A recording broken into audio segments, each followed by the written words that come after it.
I'm going to start this off at the shop where I'm going to make a press. And you've probably seen lots of these before, and in fact you can buy one. But I had an interesting idea for the one that I want to make. And to bring that idea to life, we're going to go to the 3D printer and print the pieces that I need to make up a southwestern scene that I drew in FreeCad.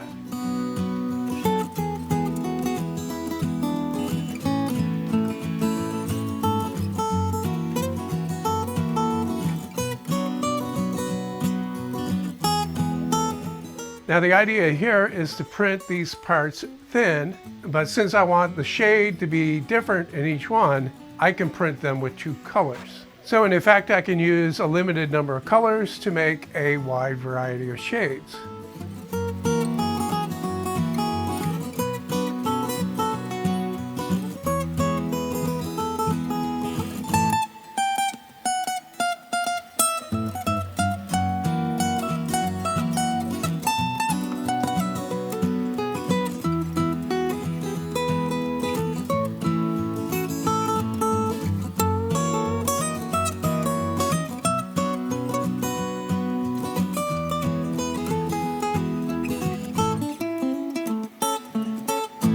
I printed this twice, one for each leaf of the press. I want the outside to be as handsome as the inside. And I'm going to use polyurethane construction adhesive to glue these parts on. Although super glue would work just as well.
After I clamped it up, I let it dry overnight, and then the next day I sanded the surface so that it gets rid of any glue squeeze out, first of all, and makes everything a lot more smooth.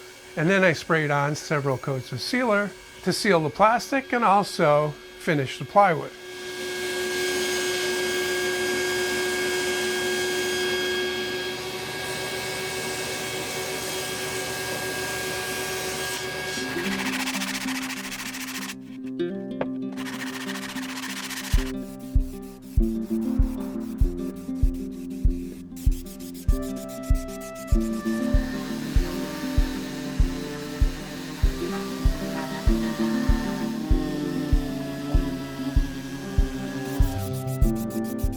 To make this work, I need a hinge, and the best type for this is a continuous hinge, a piano hinge. And of course you can buy one of those, but since I have a 3D printer, I can design and 3D print one. And this is made with dovetails that fit into a dovetail slot cut in each leaf.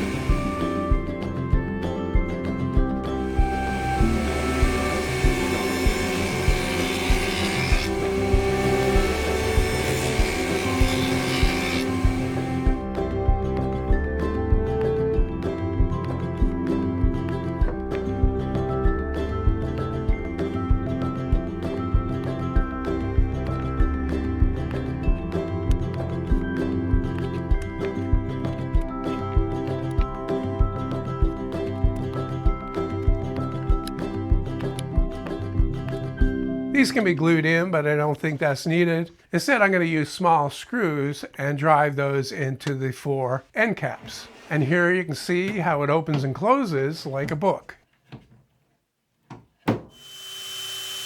Now you might notice that there's no lever to help press this down, and that's because my tortilla recipe doesn't need that much force. You can easily press them with very little effort. In fact, before I made this, I was just using a large frying pan.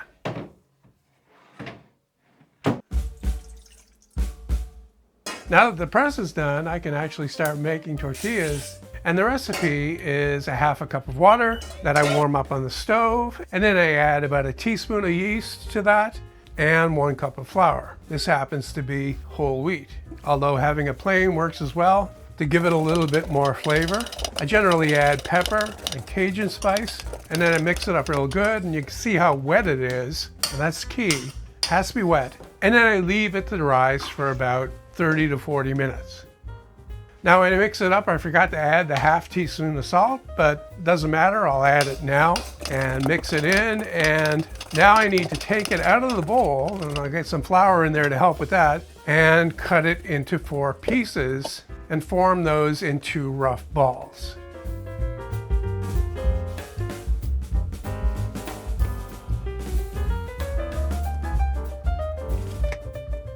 Now from there, each ball goes onto plastic. These are large freezer bags cut so that they'll open up like this.